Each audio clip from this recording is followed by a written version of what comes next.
émission TV, le miroir du monde. Eh bien, bonjour chers internautes, Ngawabino Gloire Bosso, Benga petit peuple des souverains.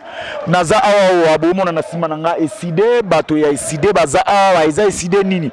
Eza eside oya Lukunga, cellule ya Lukunga. Ya cellule 1 ya Lukunga yango tozana bango awa na IPEN Lukunga eza na 7 cellules oyo eza moko nango nde basangani awa ndenge bozomona bango wana bazokamba na mama Charlotte waza honorable nde tozana bango awa ensemble avec bino tokende toyoka likamlini bazana ngo pona koloba parce que bazobenga retour ya président Martin Fayulu bazobenga on a combo correction bola nango bien et pas petit peuple à la mission télévision bazobenga ngo correction. Bako corriger nani, on ne sait pas. Il y a un retour, on a le droit de correction. Ensemble avec vous, token parce que vous l'avez même CG Bazali, baye pour la quota, l'andenge ni mobilisation, ensemble avec vous, Derrick, token ensemble na yo poto landa, ndenge ni ezole kana. Merci. Chef Loso.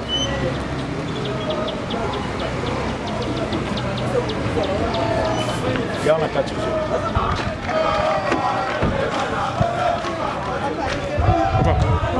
Papa.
Avec SID, c'est encore possible, c'est encore possible, c'est encore possible. Fayulu, Fayulu,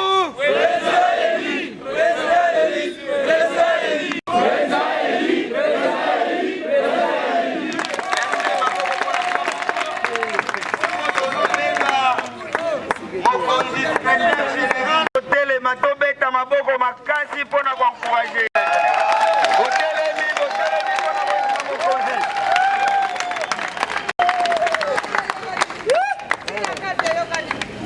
Avec SID, c'est encore possible. Avec SID, c'est encore possible.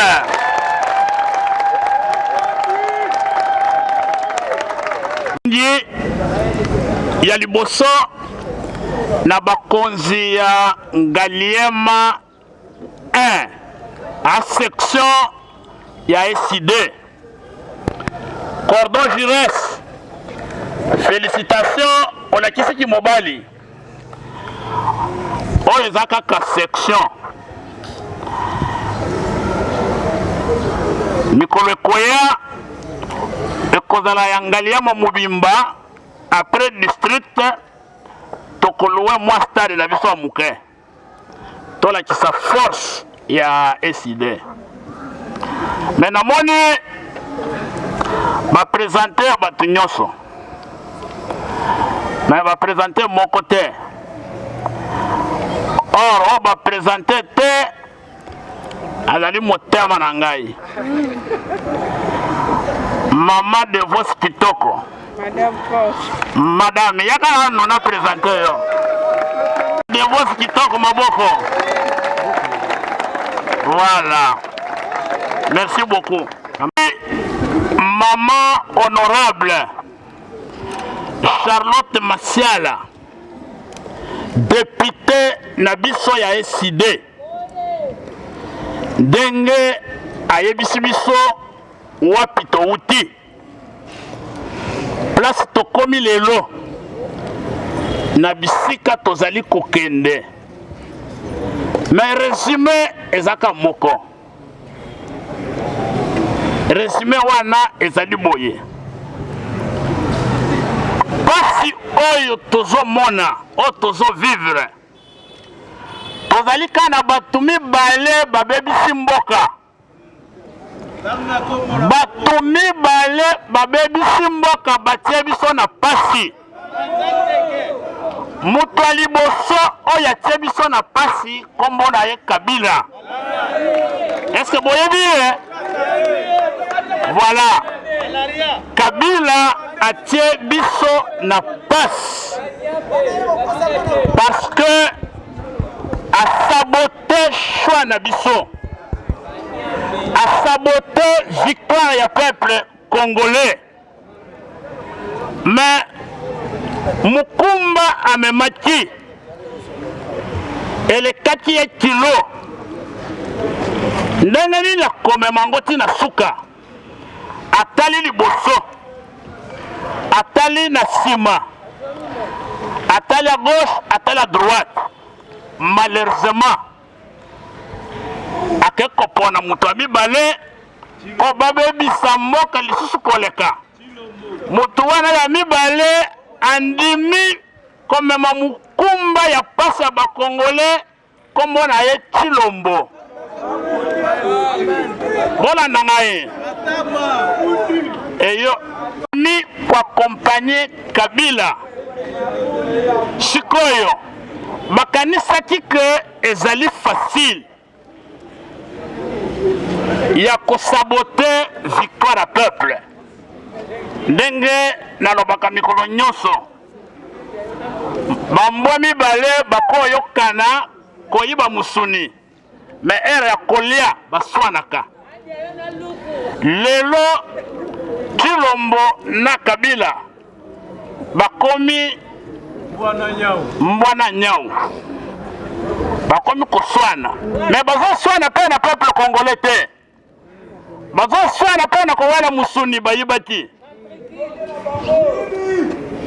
yango tozo yebisa bino il faut pas bozala distrait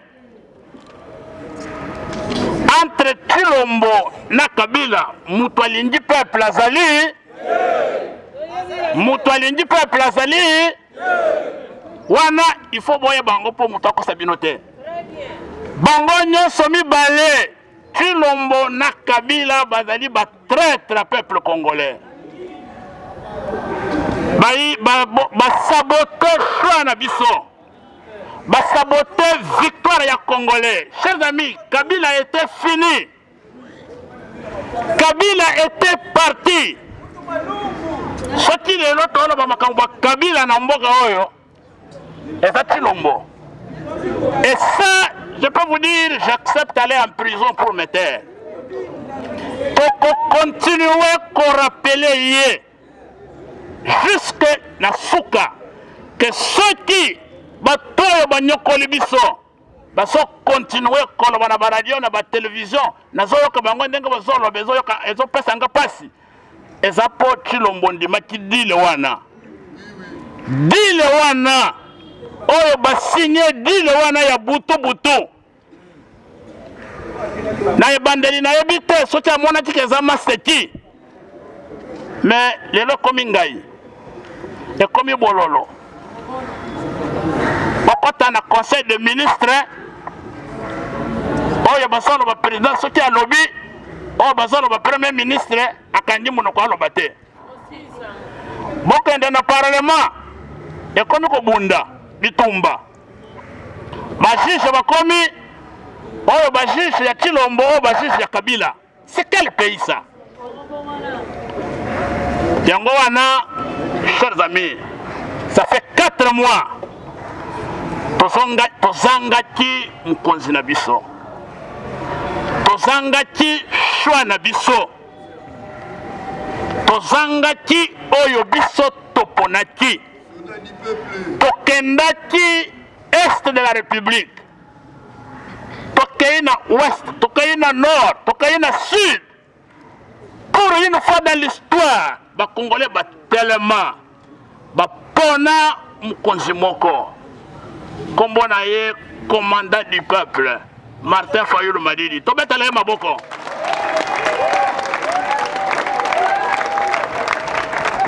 Alors chers amis, pendant 4 mois la pandémie oyo ya Covid-19 la frontière du monde entier est fermée. Mukonzi abimaka akendaka na rencontre diplomatique a sali 4 mois. Lelo Zamba sali biso lokomo. Abateli biso, abateli payé. Alobi azozonga. Mais pendant 4 mois, patu balobi mingi. Alobi popularité ya Martin et Sila. Azali sous popularité. Est-ce que Martin Fayulu azali sous popularité? Voilà. Yango boilanda ngai. Soki ozali molakisi. Mwana akomi na papier mabe. Yo molakisi musala na yo, il faut pesa mwana correction. Il faut corriger. Les gens ont beaucoup trompé. Il faut topper sa bango correction. Voilà pourquoi opération Oyotozo Sala le 22. Voilà ndanga bien. Le 22, ils allaient samedi. Samedi Oyozoya. Le 22 août, samedi. Na 12h, heure de Kinshasa. Martin Fayulu azozonga na mboka bakoko na ye. Azozonga na mboka place bakunda mutolu na ye. Aki balobi Martin Fayulu asila. Ba mususu balobi Martin Fayulu akufa. Balobi Martin Fayulu azali susu na population te. Lukutawana yango opération ya le 22 samedi akaya ya président opération ana tobengi yango opération correction. Bozola nangai. Opération ya koyamba Martin tobengi yango ndenge nini? Correction. Tobengi yango ndenge nini? Correction. Il faut to corriger mutu nyonso à revoir ba préjugé na ye. A corriger ba illusion na ye. Aya ba que mukonzi wa ba Congolais ba ponaka azali kaka mo azali kaka mo le reste là abana misala Kabila atia akomi ko bunda bakomi ko bendana batutana babomana babunda bango na bango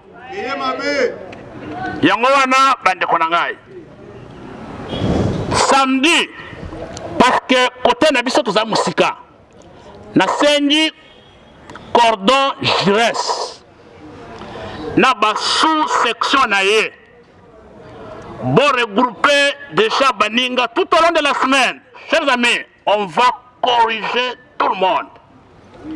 Tokosala accueil historique banda aéroport ti boulevard triomphal place ya kobwaka soyi ekozala il faut tolakisa monde entier tolakisa Congo mobimba que choix tosala ezalika moko yango wana bon se regrouper on va mettre à votre disposition les moyens de transport awe pa na biso okokenda aéroport makolote tokotia la bino ba bus tokotia la bino ba camion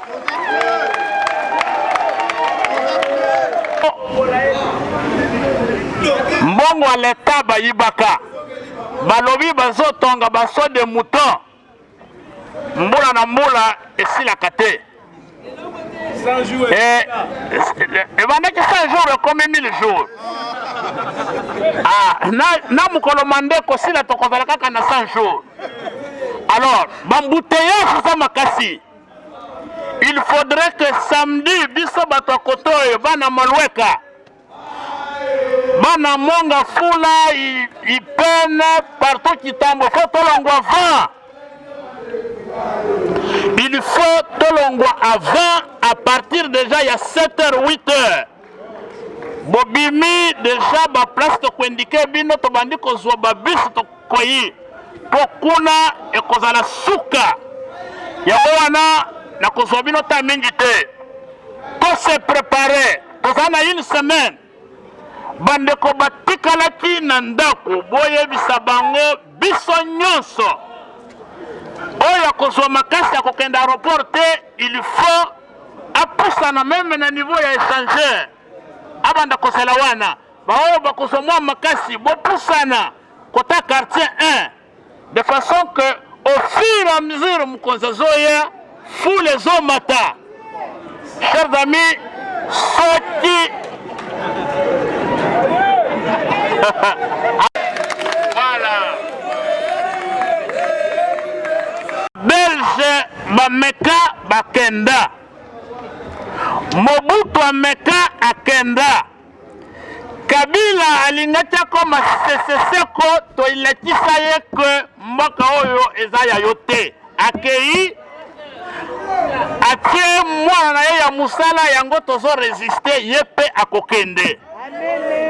Alors bobanga te tosi totelemi commandant du peuple Martin Fayulu Madidi président élu Azoya le 22 président élu Azoya tokende koyamba ye biso nyonso ba mama ba papa samedi totelema tokende koyamba président élu tolekisa monde entier que biso azashwa na biso et tobendi opération wana correction. Il faut to corriger batu nyonso o bakosaki biso badalaki lukuta ke Martin Fayulu asila topesa correction monde entier bandima ke Martin Fayulu aza mukonzi mboka. Na pesi bino merci mingi, merci vraiment ndenge vous se mobiliser na section na bino to continuer sensibilisation toute la semaine na ba section mususu et bozala l'écoute ndenge to kosala ba disposition pour que tokende na tango na aéroport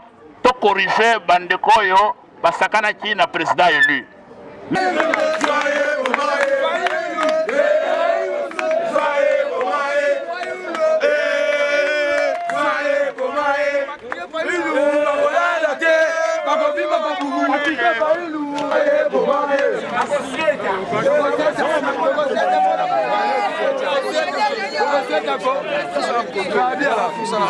Bazali na ba député te.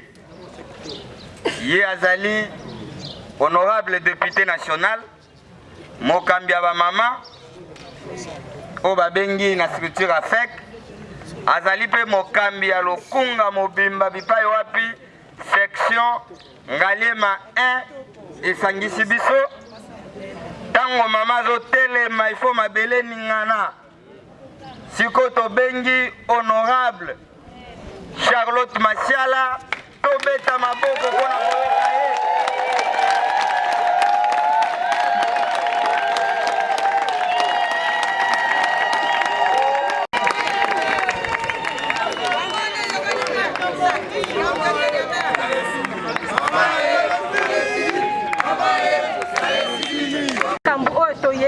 Mais avant ça, balobi kuna volume. Quand la ceux qui volume ko simba, dans nazana nous koyemba po na mona na yo kanzoto bien. Balinga ki babo ma Fayulu. Balinga ki babo ma Fayulu. Tokola la toko kanisa Fayulu.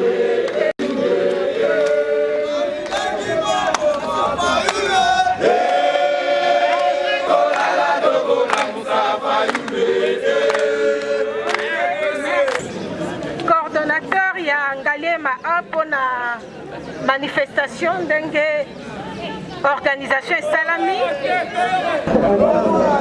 mosala ya SID ezako salama nalingi lisusu na remercier secrétaire général boyaza mwana lukunga eza normal azala po azali mwana ya lukunga Mais je remercie pour honorer quand même section Ngalima 1 et c'est bien.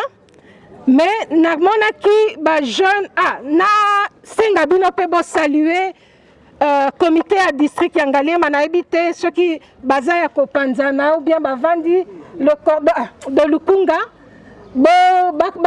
ko saluer pe na okaki ba jeune ba belelaki mais namoni ba mama bazali awati ba mama décidé ba bangara politique te na kosenga ba mama nyonso ba telema ba mama ba telema bo saluer encourager bango po bango ba bangi politique te balobi ezali likambo ya biso nyonso kozala mokuse na kolinga intervention wana to répondre na ba question misato question ya liboso touti wapi question ya mibale tokomi wapi question ya misato tozali kokende wapi eza très simple touti wapi tokomi wapi tozali kokende wapi na mokuse toko répondre nango boko comprendre sens ya message ndenge ezali bino bozali bato lobby il faut bo travailler pour que population à comprendre combat ya leader ya Congo combat ya président élu donc il faut boyokana bokebi nyonso touti wapi le 30 décembre 2018 tokendeki na maponami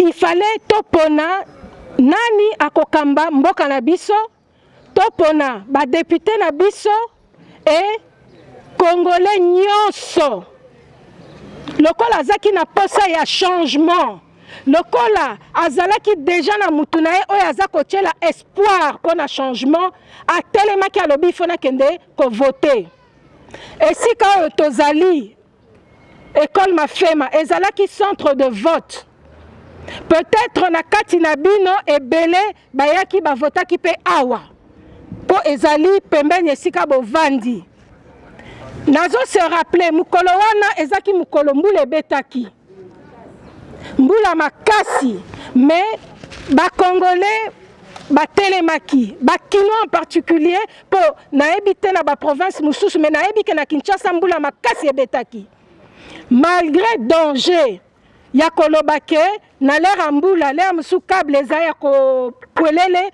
nakoki ata kokangama na courant ebele babimaki ebele batambolaki bayaki baye kovote esika oyo bato batondaki baye kovote natuna bino bovotaki numéro nini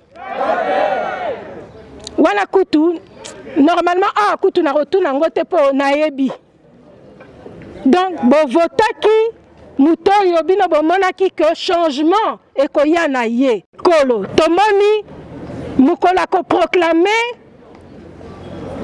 baproclame mutu mosusu mukolo akoproclame makambo ebebi déception totale boye te baproclame mutu mosusu baproclame badepute oyo bino bovotaki te po eyebanaki vote wana ezalaki sanction mpona bato mosusu eyebanaki ke bato mosusu donc inutile base présenter ba AAA ba ABC ba CCC ba soki nini ekomi lokola bato baza koyekola alphabet AAB tozoyeba te euti wapi basali ke bamitia plus de 350 na kati ya Assemblée nationale. Catastrophe. Le peuple azaki na pasi na motema parce que ezali choix na binote. Ezali choix oyo la majorité de Congolais basalaki te. Makambwe baby. Et pesi nini crise de légitimité. Population aza komi tokomi reconnaître na batu oyo senya bimicité. À côté la président lobi menga nazalaki kuna te. À côté la député lobi mais oh lisusu ba utelinga wapi. Mais ba oh wananga na sanctionnaki bango. Donc c'est le désespoir. Crise de légitimité et salinini et boti. Tokomi na mboka moko bache gouvernement mutu moko azo se reconnaître na gouvernement anate. Donc ezaneti ezalité. Parlement ezaneti ezalité. Ba institution nyonso ekoti crise. Crise wana est entraînée, ma crise donc est développée et PCP ma crise na ba secteur mingi. Entre autres du point de vue sécurité. Bato bakomi ko sakana na biso. Bato bakomi ko mona que soki yo oza respecter na ba oya yote. Moto alibanda ko respecter ndenge nini. Bato na bato bakanaka te. Bamboko babota misika. Le Soudan du Sud. Baucho Kabolango. Et fete na nukutu ata bambule bele te. Bazu prétention bakota na Congo. Frontière nyoso batu bakoti. Armée ya ndenge na ndenge bakotaka donc na ba frontière na biso nyoso mutu soki amoni bon pembeni na nganga pe na kota nazwa ta deux territoires nazwa ta territoire moko na kende na exploiter richesse à Congo. C'est ce que nous vivons. Ndeli Kambo et Salami. Donc pour répondre na esika tokomi wapi, tokomi na crise, tokomi batu bakomo sakana na biso, batu bakomo mona biso pamba et insécurité na mboka mobimba. Lobby samedi, pas plus tard que lobby, babomi député na Matadi, na ebite so boyoka kiango. Donc koboma congolais komi lokola liseki. Oya ko papa baza ko papa, oya ko kata baza ko kata, oya ko violer baza ko violer. C'est ce que crise à légitimité oyo et même libiso. Situation ezala ki liboso et s'empirer. 50 groupes armés, bas se multiplier 150. Mutu nyonso aza ko financer ba groupe armé na ekaka na exploitation ya ba richesse na biso. Crise est commis à niveau moko moyen à quoi expliquer en exact. To commis la risée de tout le monde. Mboka oyo ezana coltan te ba komi ko benga ye premier producteur ya coltan pour azako sakana na coltan ya Congo. Atongi usine pona ko traiter coltan ya Congo oyo azako zo ofele. Na mboka oyo richesse ezali sous contrôlé te. Eloko nini toko espérer wana? Boye bisangai toko espérer ni ba richesse na biso moto nyonso akoki koya kozwa, moto nyonso akoki kosimba, moto nyonso aza ko exploiter ndenga lingi, baza ko créer ba armée ya ndenge balingi, batu bakomi ko uta ti na bamboka mosika. Bazoloba toke na Congo, toke kuna babengi biso kuna na groupe armé moko. C'est ça la situation à Congo. Entre-temps, crise économique, voilà kutuna loba kutu tepo, bino nyonso na kati ya nzoto na bino, chaque jour bozako vivre ango. $1 à plus de 2000 francs congolais. Salaire, oyo kaka oyo zalaki nango. D'ailleurs kutu côté wana nalingaki na zala molaite mena bete la sete. Salaire bakoyebisa yo, salaire na yo ezali fixé na batu musu bazora salaire na to ya 900. Ba misusu bazara na salaire na to ce qui a combien? 920. Il y a 920, voilà, avec précision. Yo salaire ezana 920, mais vie yo zo mené ezana plus de 2000. Quel est ton pouvoir d'achat? Diminuer n'a plus de la moitié. Pouvoir d'achat na yo. Ce qui l'air ba fixa qui salaire ozaki kokoka kosomba saka loso lelo okombi kosombe lango ba sakombi moyo somba lisusa ki ata ya 25 kilo ezate pour salaire etelema na to ya 900 mais vie ezali na to ya 2000. Voilà comment est-ce que bazako escroquer ba congolais. yo kosala budget ozo continuer kosala na paiement ya bato na to oyo soki ya mbula nini. Situation ezali grave. Ata secteur moko tokoki koloba oyo ezali bien ezate.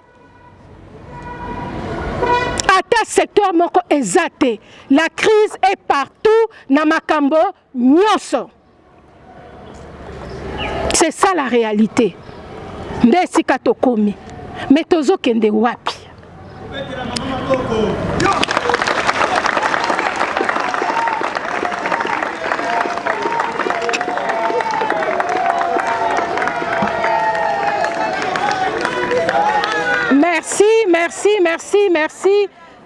Merci. Nabosani, fallait na pesa bino mbote parlement debout na biso ipen. Mbote na bino Bino nde bozo. OK. Amen. Bino nde boza ko déranger bango. Bozo si sa bango pongi, c'est bien. Continuez. OK. Quel est l'avenir pour Nabiso? Et si Kawanande Soki Bolandanga to commune esika moko très important pour na lelo. Bino bo comprendre ango bien pour na bokoka ko sosolisa bato, bokoka côté ya bato, bokoka ko sensibiliser bato. Po tant oyo toza kokota o balobaka zone de turbulence. Nde esika tozo kota wana. Tozo kende wapi? Président élu Martin Fayulu atalaki ndenge mboka situation est comme na mboka alobi non, il faut un plan de sortie de crise. Po ba oyo bazo souffrir baza ya ngai. Ba oyo baza ko souffrir ezali neti ngai pe naza ko nyokwama. Yaza muto peuple, azali muto yo a incarné changement. Akoki ko garder statu quo. Alobi depuis 2019 asia tchela ki bango na mesa partout. Alobi plan ya sortie de crise yango yo. Problème est outil wapi et outil na ba élection.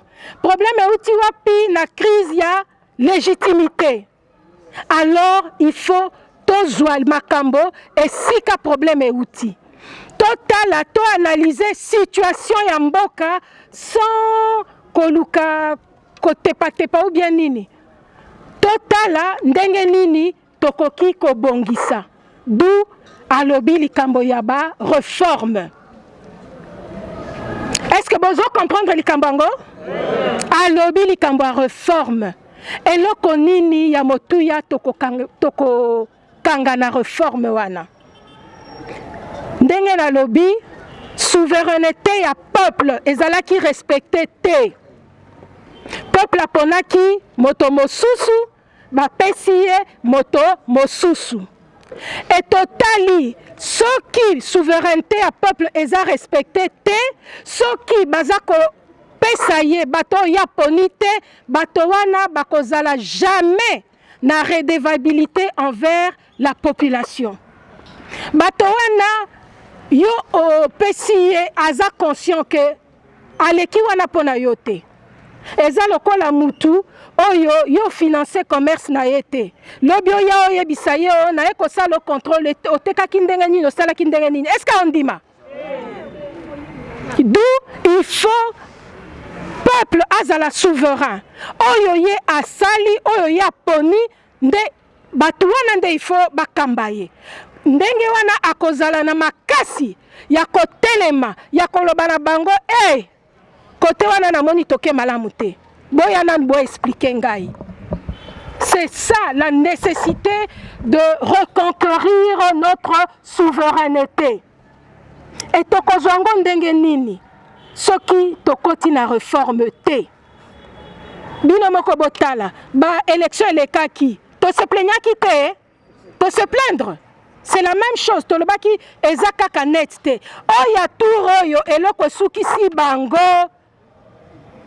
pourcentage.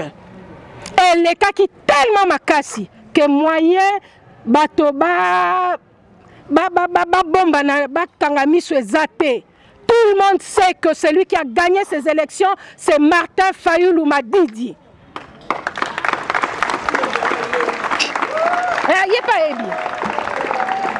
Bato nyonso bayebi po ezalaki résultat moko scandaleux. Les cas makasi. Et Salamana noté bisike belé. Que Moutou, du nord au sud, est, ouest, Bazala Kaka na idée moko. Changement par Martin Fayulu. Alors, il faut toyer baboye que ceux qui te reconquérir souveraineté na bisote, c'est difficile que la situation à Congo ait changé. À venir à Congo, ezali na engagement ya yo nangai. À venir à Congo, ezali que ndenge ezali boye tokoka ko imposer ba réforme pour ne plus jamais ba imposer batu oyo peuple alingi te. Bozoyoka? À venir à Congo, c'est les réformes. Tolingi lisusu seni moko oyo azako sakana na batote. Un individu atelema après avoir eu na disposition nae plus d'1 milliard atelema ako justifier te bako expliquer te basaleli ndenge nini ba opération eleki ndenge nini na ba bureau de vote et salamaki ndenge nini atelemi alobi na plus de 80 millions de Congolais ngai na lobi na bino que c'est telle personne. Yaza Nzambe. Mais comment quelqu'un va se comporter comme un dieu et le Congolais vont accepter? Et ça possible te? Et c'est ce qui s'est passé. Tolobaki tolingi tomona tokende na système biso tobengaki vidéo. Bureau de vote par bureau de vote, centre par centre. Toyebake esika boye fulani azwaki autant. Mais non, faire accepter les Congolais, Moutoumokouaya, Lilobanae et comme à la parole la Bible, c'est révoltant et inacceptable. Et je parle particulièrement à la jeunesse. Les lots qui bino bokomi kondima n'importe quoi, yebarakaka à venir na bino et sili. Boye ba kaka que bino botikali kaka bozala bato ya misala ba esclave ya bato yo bakobotela biso mboka.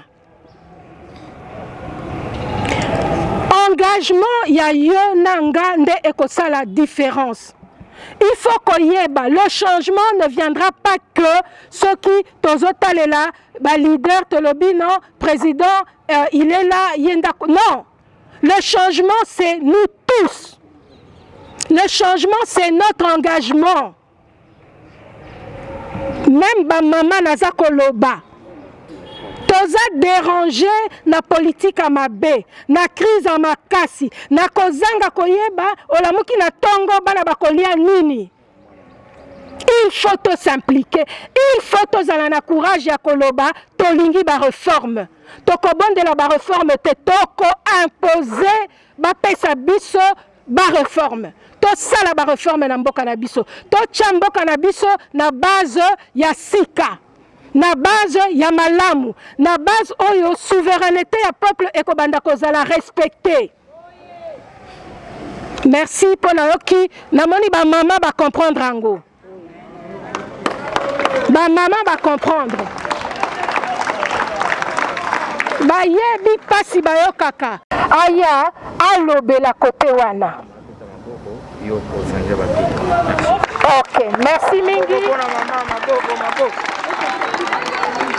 Côté les mains, la personne à nous, micro na décidé. C'est encore possible.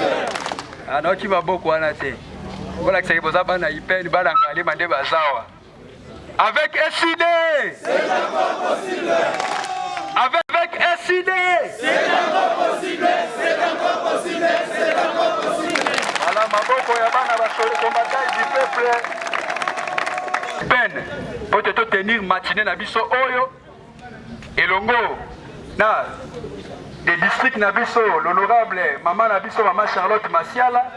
En tout cas, merci beaucoup. Avant le Nabino de Totelemi, le sous na poko lelo, toloba, de tozoloba le sous boye, Zambe apambola bino. Tobeti maboko pona ba konzi, po ba monde ba pesi nzela. Est-ce que toza? Ce qui toza Totelemi to pepi.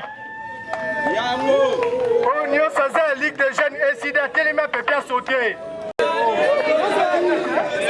Vous sautez hein? OK. Tozandi. Enyolobake koya na ye il faut tozonga na etumba lisusu oyo tobandaki kosala na sese na ye tozokende nango lisusu tout droit. Est-ce que toza na misala? Bilenge bele baza awa toza na misala? Totanga malamu eza? Est-ce que ba famille na biso mingi baza ba fiancé mbongo kobala eza?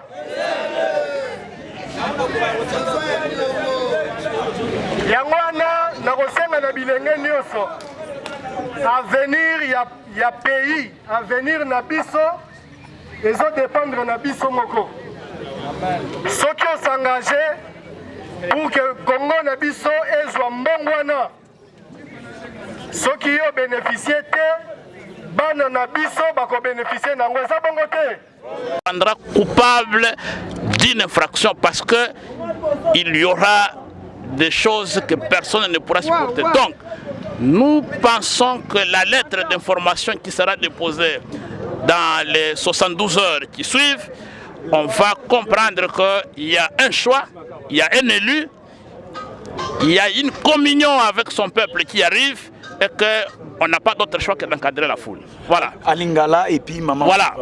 Donc, na pesi bande konyo sobayaki, merci. Awa tokutani na kati ya section Ngaliama 1. Bande ko bomoni eza ba cellule na biso ya Ngaliama 1 quartier Ipen.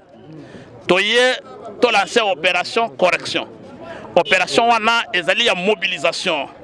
Ya bakinoise ya bakinois pour que tokende ko yamba mukonzi asa mukonzi ya pamba te mukonzi oyo bakongole baponaki mukonzi oyo abimaki na volonté mutu moko te oyo pe abimaki na deal te négociation te choix ya peuple tolobi il faut 4 mois après son absence azangaki biso mingi il faudrait tolakisa monde entier tolakisa Congo mobimba que tozana choix moko et tozana chef moko azalaki lobi mukonzi na biso azalelo mukonzi na biso akozala pe lobi kuna mukonzi na biso madidi azoya tokende aéroport Marie-Humaine. On a besoin de 1 million à 2 millions de personnes pour que tout le monde entier que Tokandi Masolo confirmation. Merci beaucoup. Correction Ekosalama samedi 22.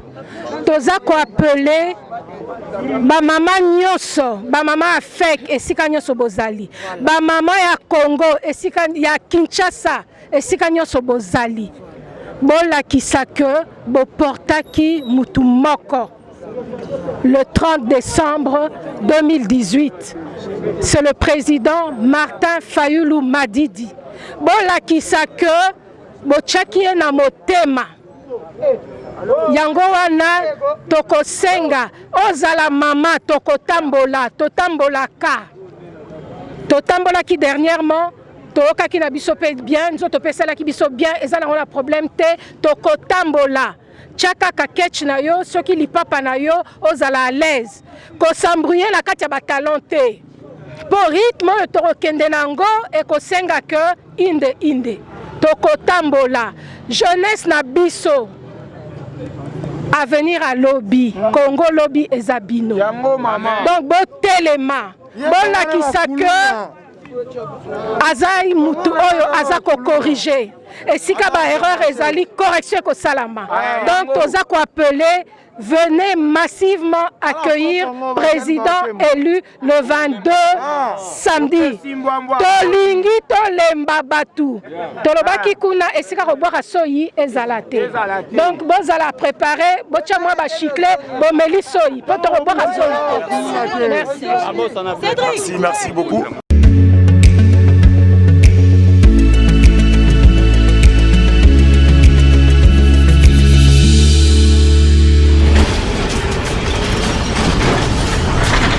Ma mission TV, le miroir du monde.